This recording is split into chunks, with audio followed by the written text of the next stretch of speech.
Twin Peaks is an American serial drama television series created by Mark Frost and David Lynch that premiered on April 8, 1990, on ABC. It was one of the top-rated series of 1990, but declining ratings led to its cancellation after its second season in 1991. It nonetheless gained a cult following and has been referenced in a wide variety of media. In subsequent years, Twin Peaks has often been listed among the greatest television dramas of all time. The series follows an investigation headed by FBI Special Agent Dale Cooper, Kyle MacLachlan, into the murder of homecoming Queen Laura Palmer, Cheryl Lee, in the fictional town of Twin Peaks, Washington. The narrative draws on elements of crime drama, but its uncanny tone, supernatural elements, and campy, melodramatic portrayal of eccentric characters also draw on American soap operas and horror tropes. Like much of Lynch's work, it is distinguished by surrealism and offbeat humor, as well as distinctive cinematography. The show's acclaimed score was composed by Angelo Badalamenti in collaboration with Lynch. Twin Peaks was followed by a 1992 feature film, Twin Peaks: Fire Walk with Me, that serves as a prequel to the television series. In October 2014, Showtime announced that the series would return as a limited series, which premiered on May 21,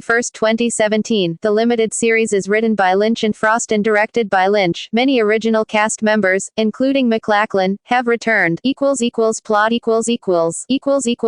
Season 1 In 1989, logger Pete Martell discovers a naked corpse wrapped in plastic on the bank of a river outside the town of Twin Peaks, Washington. When Sheriff Harry S. Truman, his deputies, and Dr. Will Hayward arrive, the body is identified as homecoming Queen Laura Palmer. A badly injured second girl, Ronette Pulaski, is discovered in a fugue state. FBI Special Agent Dale Cooper is called in to investigate. Cooper's initial examination of Laura's body reveals a tiny typed letter R inserted under her fingernail. Cooper informs the community that Laura's death matches the signature of a killer who murdered another girl in southwestern Washington the previous year, and that evidence indicates the killer lives in Twin Peaks. The authorities discover that Laura has been living a double life. She was cheating on her boyfriend, football captain Bobby Briggs, with biker James Hurley, and prostituting herself with the help of truck driver Leo Johnson and drug dealer Jacques Renault. Laura was also addicted to cocaine, which she obtained by coercing Bobby into doing business with Jacques. Laura's father, attorney Leland Palmer, suffers a nervous breakdown. Her best friend, Donna Hayward, begins a relationship with James. With the help of Laura's cousin Maddie Ferguson, Donna and James discover that Laura's psychiatrist, Dr. Lawrence Jacoby, was obsessed with Laura, but he is proven innocent of the murder. Hotelier Ben Horn, the richest man in Twin Peaks, plans to destroy the town's lumber mill along with its owner Josie Packard, and murder his lover and Josie's sister-in-law, Catherine Martell, Piper Laurie, so that he can purchase the land at a reduced price and complete a development project. Horn's sultry, troubled daughter, Audrey, becomes infatuated with Cooper and spies for clues in an effort to gain his affections. Cooper has a dream in which he is approached by a one-armed otherworldly being who calls himself Mike. Mike says that Laura's murderer is a similar entity, Killer Bob, a feral, denim-clad man with long gray hair. Cooper finds himself decades older with Laura and a dwarf in a red business suit, who engages in coded dialogue with Cooper. The next morning, Cooper tells Truman that, if he can decipher the dream, he will know who killed Laura. Cooper and the sheriff's department find the one-armed man from Cooper's dream, a traveling shoe salesman named Philip Gerard. Gerard knows a Bob, the veterinarian who treats Renault's pet bird. Cooper interprets these events to mean that Renault is the murderer and, with Truman's help, tracks Renault to One-Eyed Jack's, a brothel owned by Horn across the border in Canada. He lures Renault back onto U.S. soil to arrest him, but Renault tries to escape and is shot and hospitalized. Leland, learning that Renault has been arrested, sneaks into the hospital and murders him. The same night, Horn orders Leo to burn down the lumber mill with Catherine trapped inside and has Leo gunned down by Hank Jennings to ensure Leo's silence. Cooper returns to his room following Jack Wes's arrest and is shot by a masked gunman.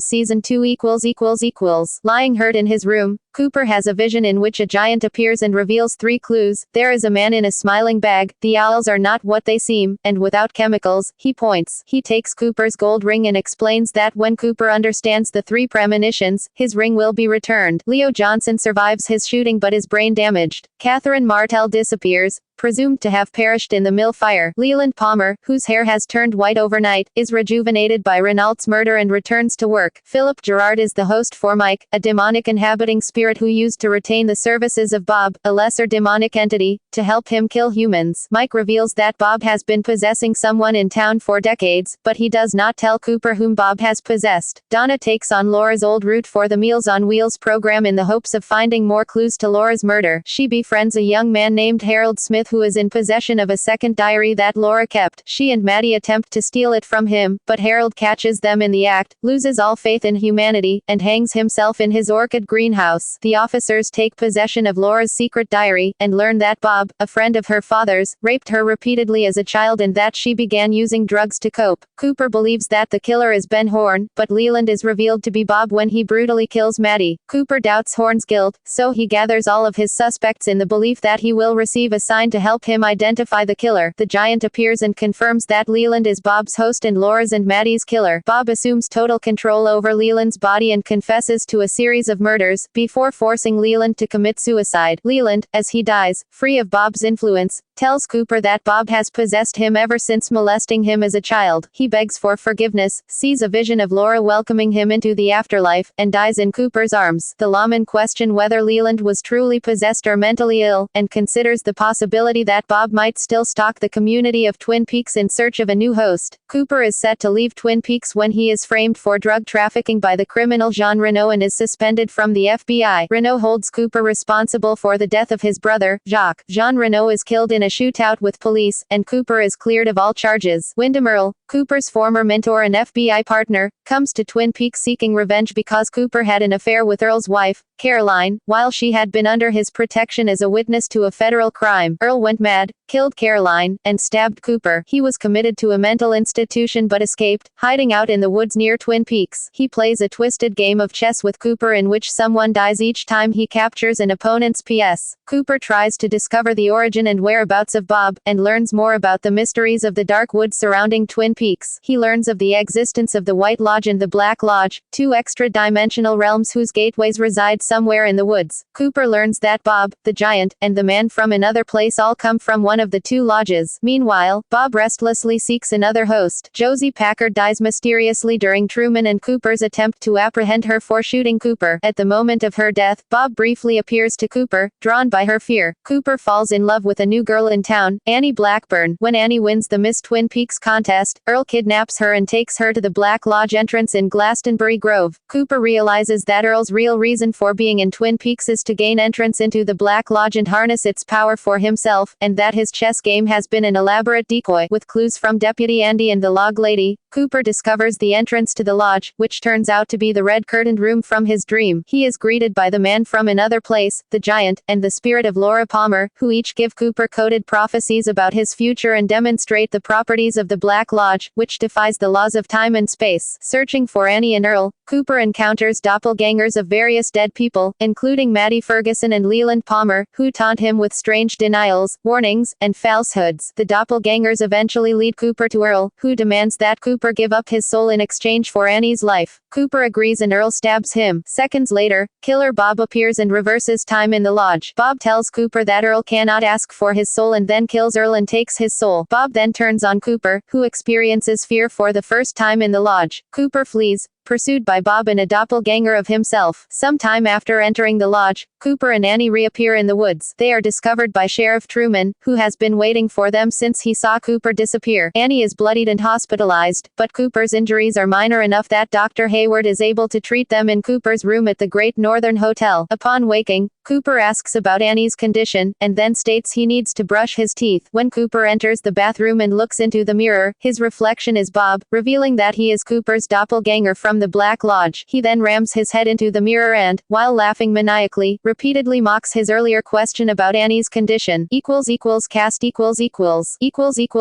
main cast secondary cast recurring cast production development In the 1980s, Mark Frost worked for 3 years as a writer for the television police drama Hill Street Blues, which featured a large cast and extended storylines. Following his his success with The Elephant Man, 1980, and Blue Velvet in 1986, David Lynch was hired by a Warner Brothers executive to direct a film about the life of Marilyn Monroe, based on the best-selling book Goddess. Lynch recalls being sort of interested. I loved the idea of this woman in trouble, but I didn't know if I liked it being a real story. Lynch and Frost first worked together on the Goddess screenplay, and although the project was dropped by Warner Brothers, they became good friends. They went on to work as writer and director for One Saliva Bubble, a film with Steve Martin attached to star, but it was never made either. Lynch's agent, Tony Krantz, encouraged him to do a television show. He took Lynch to Nibbler's restaurant in Los Angeles and said, "You should do a show about real life in America, your vision of America the same way you demonstrated it in Blue Velvet." Lynch got an idea of a small town thing, and though he and Frost were not keen on it, they decided to humor Krantz. Frost wanted to tell a sort of Dickensian story about multiple lives in a contained area that could sort of go perpetually. Originally, the show was to be titled North Dakota and set in the Plains region of North Dakota. After Frost, Krantz, and Lynch rented a screening room in Beverly Hills and screened Peyton Place, they decided to develop the town before its inhabitants. Due to the lack of forests and mountains in North Dakota, the title was changed from North Dakota to Northwest Passage, the title of the pilot episode, and the location to the Pacific Northwest, specifically Washington. They drew a map and decided that there would be a lumber mill in the town. Then they came up with an image of a body washing up on the shore of a lake. Lynch remembers, "We knew where everything was located, and that helped us determine the prevailing atmosphere and what might happen there." Frost remembers that he and Lynch came up with the notion of the girl next door leading a desperate double life that would end in murder. The idea was inspired, in part, by the unsolved 1908 murder of Hazel Irene Drew in upstate New York. Lynch and Frost pitched the idea to ABC during the 1988 Writers Guild of America strike in a 10-minute meeting with the network's drama head, Chad Hoffman, with nothing more than this image and a concept. According to the director, the mystery of who killed Laura Palmer was initially going to be in the foreground, but would recede gradually as viewers got to know the other townsfolk and the problems they were having. Lynch and Frost wanted to mix a police investigation with a soap opera. ABC liked the idea and asked Lynch and Frost to write a screenplay for the pilot episode. They had been talking about the project for 3 months and wrote the screenplay in 10 days. Frost wrote more verbal characters, like Benjamin Horne, while Lynch was responsible for Agent Cooper. According to the director, he says a lot of the things I say. ABC Entertainment president Brandon Stoddard ordered the 2-hour pilot for a possible fall 1989 series. He left the position in March 1989 as Lynch went into production. They filmed the pilot for $4 million with an agreement with ABC that they would shoot an additional ending to it so that it could be sold directly to video in Europe as a feature film if the TV show was not picked up. ABC's Robert Iger and his creative team took over, saw the dailies, and met with Frost and Lynch to get the arc of the stories and characters. Although Iger liked the pilot, he had difficulty persuading the rest of the network executives. Iger suggested showing it to a more diverse, younger group, who liked it, and the executive subsequently convinced ABC to buy 7 episodes at $1.1 million apiece. Some executives figured that the show would never get on the air or that it might run as a 7-hour miniseries, but Iger planned to schedule it for the spring. The final showdown occurred during a bi-coastal conference call between Iger and a room full of New York executives. Iger won, and Twin Peaks was on the air. Each episode took a week to shoot, and after directing the second episode, Lynch went off to complete Wild at Heart while Frost wrote the remaining segments. Standards and Practices had a problem with only one scene from the first season, an extreme close-up in the pilot of Cooper's hand as he slid tweezers under Laura's fingernail and removed a tiny R. They wanted the scene to be shorter because it made them uncomfortable, but Frost and Lynch refused and the scene remained.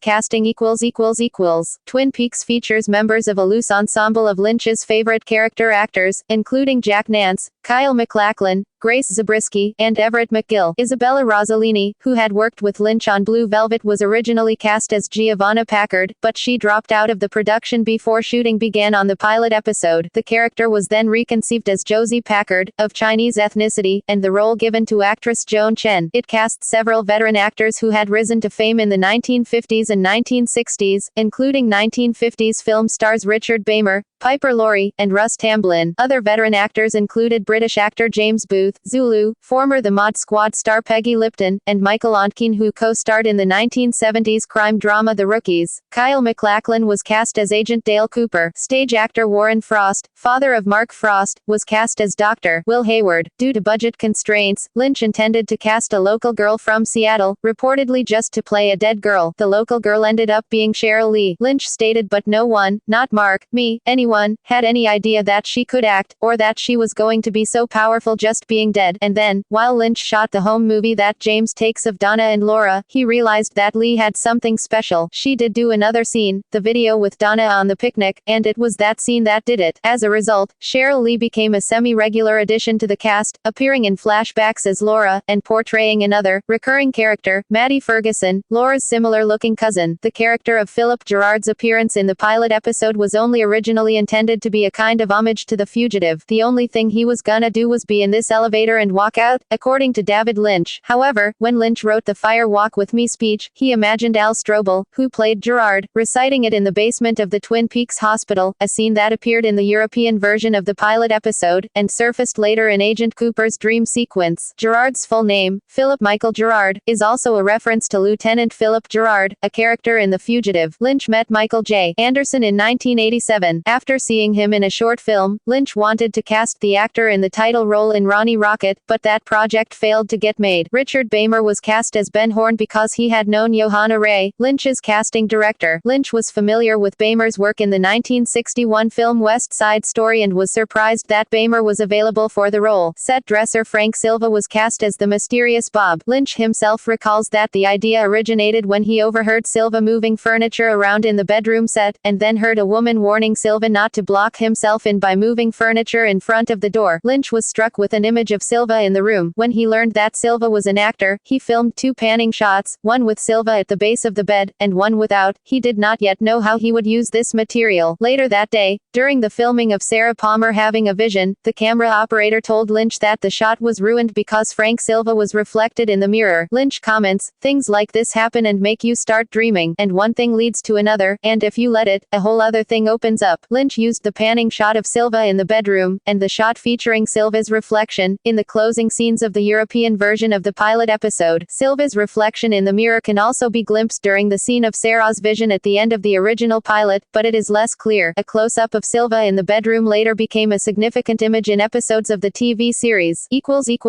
Music. The score for Twin Peaks has received acclaim. The Guardian wrote that it still marks the summit of TV soundtracks. In fall 1989, composer Angelo Badalamenti and Lynch created the score for the show. In 20 minutes they produced the signature theme for the series. Badalamenti called it the love theme from Twin Peaks. Lynch told him, "You just wrote 75 of the score. It's the mood of the whole piece. It is Twin Peaks." While creating the score, Lynch often described the moods or emotions he wanted the music to evoke, and Badalamenti began to play the piano. In the scenes dominated by young men, they are accompanied by music that Badalamenti called cool jazz. The character's masculinity was enhanced by finger snapping, cocktail loungy electric piano, pulsing bass, and lightly brushed percussion. A handful of the motifs were borrowed from the Julie Cruz album Floating Into the Night, which was written in large part by Badalamenti and Lynch and was released in 1989. This album also serves as the soundtrack to another Lynch project, Industrial Symphony No. 1, a live cruise performance also featuring Michael J. Anderson, the man from Another Place. The lyrics for all 5 songs were written by Lynch. A second volume of the soundtrack was released on October 30, 2007, to coincide with the definitive gold box DVD set. In March 2011, Lynch began releasing previously unavailable tracks from the series and the film via his website.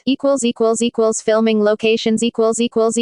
FBI Special Agent Dale Cooper states, in the pilot episode, that Twin Peaks is 5 miles south of the Canadian border, and 12 miles west of the state line. This places it in the Salmo Priest Wilderness. Lynch and Frost started their location search in Snoqualmie near Seattle, on the recommendation of a friend of Frost. They found all of the locations that they had written into the pilot episode. The towns of Snoqualmie, North Bend and Fall City, which became the primary filming locations for stock Twin Peaks exterior footage, are about an hour's drive from the town of Roslyn, Washington, the town used for the series' northern exposure. Many exterior scenes were filmed in wooded areas of Malibu, California. Most of the interior scenes were shot on standing sets in a San Fernando Valley warehouse. The soap opera show within the show Invitation to Love was not shot on a studio set, but in the Ennis House, an architectural landmark designed by Frank Lloyd Wright in the Hollywood area of Los Angeles. Filming Frost and Lynch made use of repeating the sometimes mysterious motifs such as trees, especially fir and pines, coffee, cherry pie, donuts, owls, logs, ducks, water, fire, and numerous embedded references to other films and TV shows. During the filming of the scene in which Cooper first examines Laura's body, a malfunctioning fluorescent lamp above the table flickered constantly, but Lynch decided not to replace it, since he liked the disconcerting effect that it created. Cooper's dream at the end of the third episode, which became a driving plot point in the series' first season and ultimately held the key to the identity of Laura's murderer, was never scripted. The idea came to Lynch one afternoon after touching the side of a hot car left out in the sun. I was leaning against a car, the front of me was leaning against this very warm car. My hands were on the roof and the metal was very hot. The red room scene leapt into my mind. Little Mike was there, and he was speaking backwards. For the rest of the night I thought only about the red room. The footage was originally shot along with the pilot, to be used as the conclusion were it to be released as a feature film. When the series was picked up, Lynch decided to incorporate some of the footage. In the third episode, Cooper, narrating the dream, outlines the shot footage which Lynch did not incorporate, such as Mike shooting Bob and the fact that he is 25 years older when he meets Laura Palmer's spirit.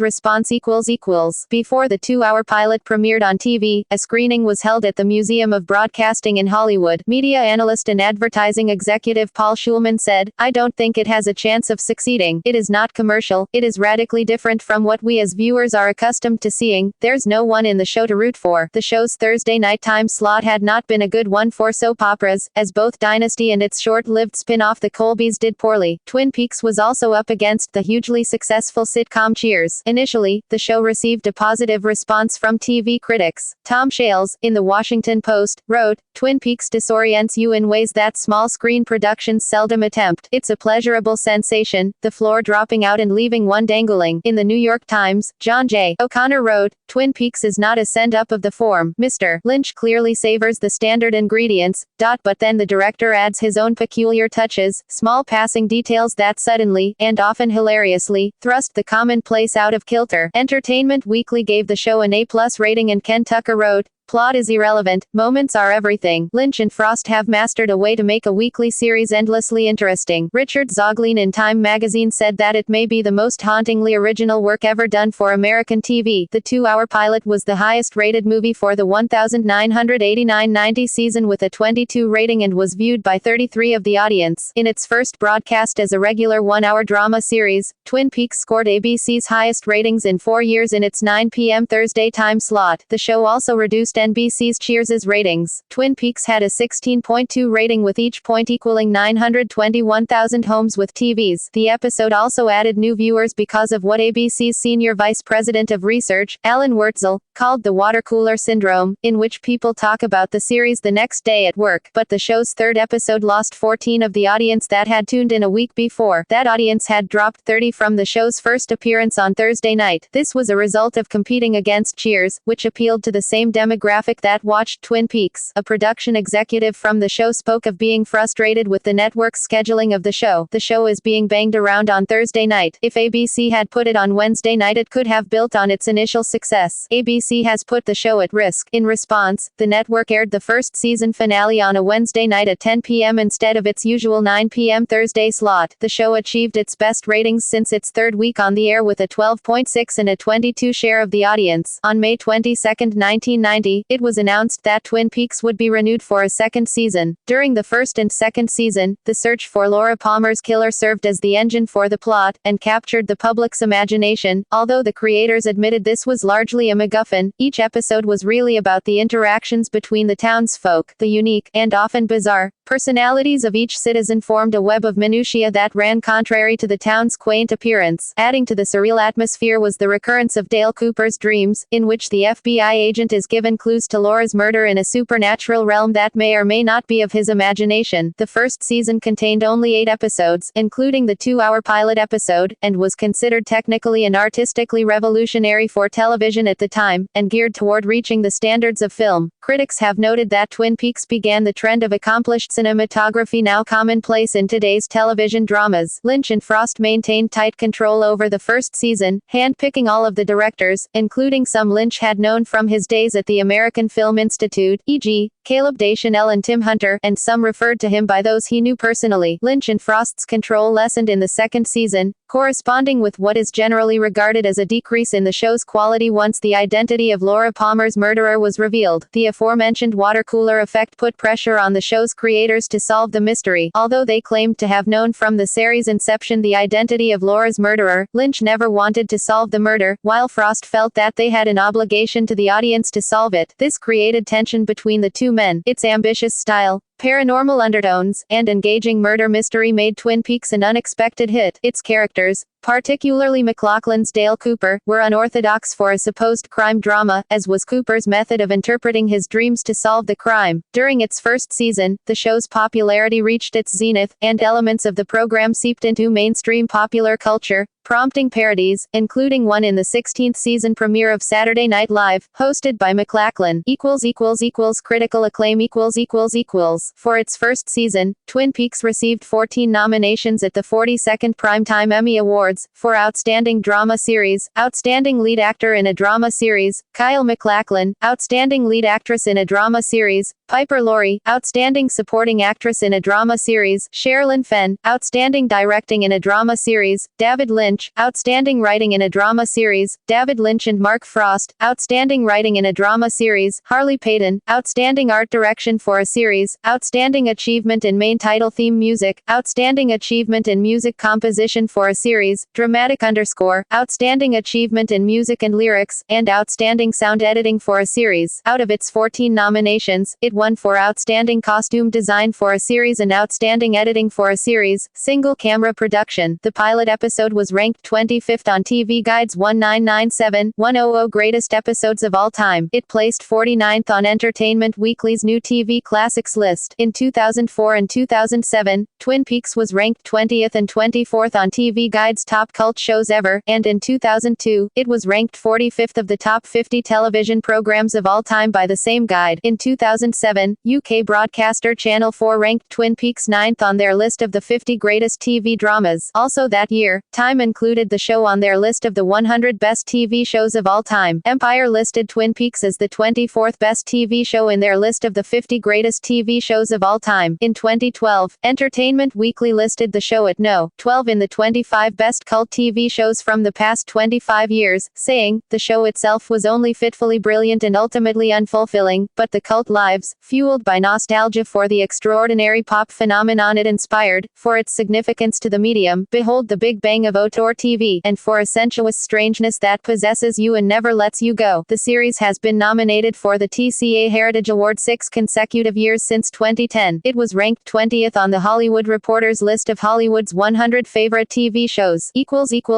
Declining ratings. With the resolution of Twin Peaks' main drawing point, Laura Palmer's murder, in the middle of the second season, and with subsequent storylines becoming more obscure and drawn out, public interest began to wane. This discontent, coupled with ABC changing its time slot on a number of occasions, led to a huge drop in the show's ratings after being one of the most watched television programs in the United States in 1990. A week after the season's 15th episode placed 85th in the ratings out of 89 shows, ABC put Twin Peaks on indefinite hiatus, a move that usually leads to cancellation. An organized letter-writing campaign, dubbed Coup, citizens opposed to the offing of Peaks, attempted to save the show from cancellation. The campaign was successful, as ABC agreed to air the remaining 6 episodes to finish the season, but due to the Gulf War, Twin Peaks was moved from its usual time slot for 6 weeks out of 8 in early 1991, according to Frost, preventing the show from maintaining audience interest. In the final episodes, Agent Cooper was given a love interest, Annie Blackburn, Heather Graham, to replace the writer's intended romance between him and Audrey Horne. According to Frost, Lara Flynn Boyle, who was romantically involved with Kyle MacLachlan at the time, had effectively vetoed the Audrey Cooper relationship, forcing the writers to come up with an alternative. Sherilyn Fenn corroborated this claim in a 2014 interview, stating, Boyle was mad that my character was getting more attention, so then Kyle started saying that his character shouldn't be with my character because it doesn't look good, cause I'm too young. I was not happy about it. It was stupid. The series series finale did not sufficiently boost interest, despite ending on a deliberate audience-baiting cliffhanger, and the show was not renewed for a third season, leaving the cliffhanger unresolved. Lynch expressed his regret at having resolved the Laura Palmer murder, saying he and Frost had never intended for the series to answer the question and that doing so killed the goose that laid the golden eggs. Lynch blamed network pressure for the decision to resolve the Palmer storyline prematurely. Frost agreed, noting that people at the network had in fact wanted the killer to be revealed by the end of season 1. In 1993, cable channel Bravo acquired the license to rerun the entire series, which began airing in June 1993. These reruns included Lynch's addition of introductions to each episode by the Log Lady and her cryptic musings. Looking back, Frost has admitted that he wished he and Lynch had worked out a smoother transition between storylines and that the Laura Palmer story was a tough act to follow. Regarding the second season, Frost felt that perhaps the storytelling wasn't quite as taut or as fraught with emotion. Influence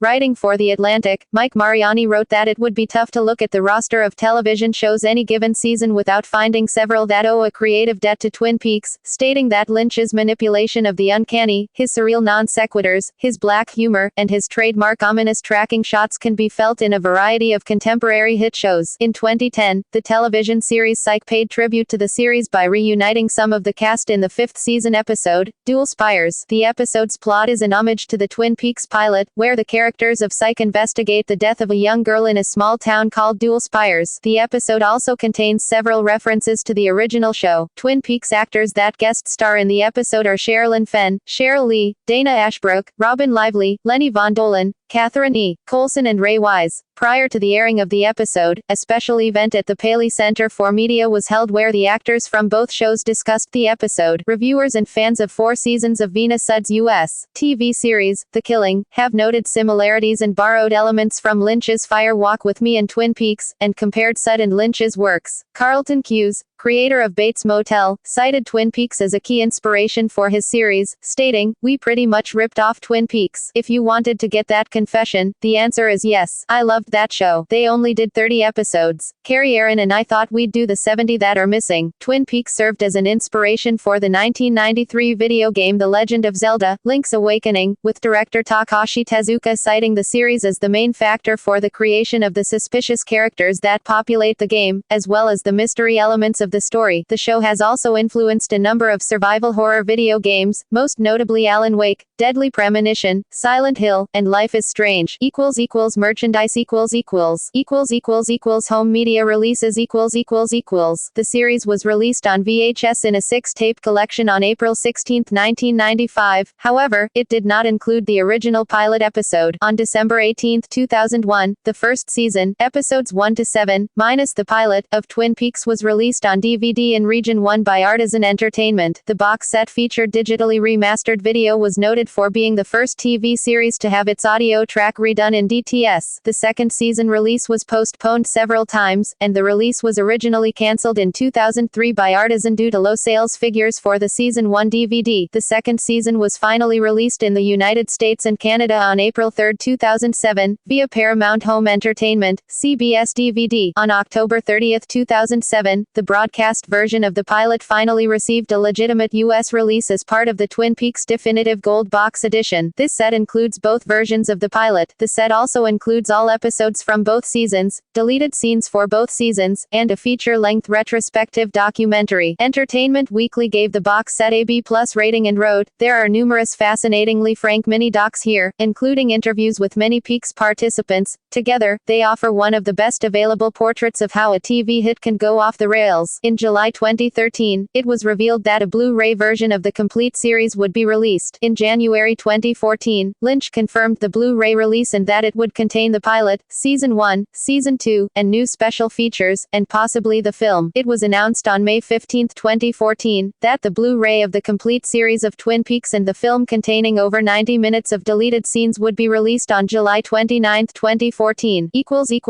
Books and audio During the show's second season, Pocket Books released 3 official tie-in books, each authored by the show's creators, or their family, which offer a wealth of backstory. The Secret Diary of Laura Palmer, written by Lynch's daughter Jennifer Lynch, is the diary as seen in the series and written by Laura, chronicling her thoughts from her 12th birthday to the days leading up to her death. Frost's brother Scott wrote the autobiography of FBI Special Agent Dale Cooper, My Life, My Tapes. Kyle MacLachlan also recorded Diane, The Secret Tapes of Agent Dale Cooper, which combined audio tracks from various episodes of the series with newly recorded monologues. Twin Peaks, an access guide to the town, offers information about the history, flora, fauna, and culture of the fictitious town. The Secret History of Twin Peaks, a novel by series co-creator Mark Frost, places the unexplained phenomena that unfolded in Twin Peaks in a layered, wide-ranging history, beginning with the journals of Lewis and Clark and ending with the shocking events that closed the finale. It was published on October 18, 2016. Theatrical film The 1992 film Twin Peaks, Fire Walk With Me is a prequel to the TV series. It tells of the investigation into the murder of Teresa Banks and the last 7 days in the life of Laura Palmer. Director David Lynch and most of the television cast returned for the film, with the notable exceptions of Lara Flynn Boyle, who declined to return as Laura's best friend Donna Hayward and was replaced by Moira Kelly, and Sherilyn Fenn due to scheduling conflicts. Also, Kyle MacLachlan returned reluctantly as he wanted to avoid typecasting, so his presence in the film is smaller than originally planned. Lynch originally shot about 5 hours of footage that was subsequently cut down to 2 hours and 14 minutes. Most of the deleted scenes feature additional characters from the television series who ultimately did not appear in the finished film. Around 90 minutes of these scenes are included in the complete series Blu-ray that was released on July 29, 2014. Fire Walk With Me was received poorly, especially in comparison to the series. It was greeted at the 1992 Cannes Film Festival with booing from the audience and has received mixed reviews by American critics. It grossed a total of $1.8 million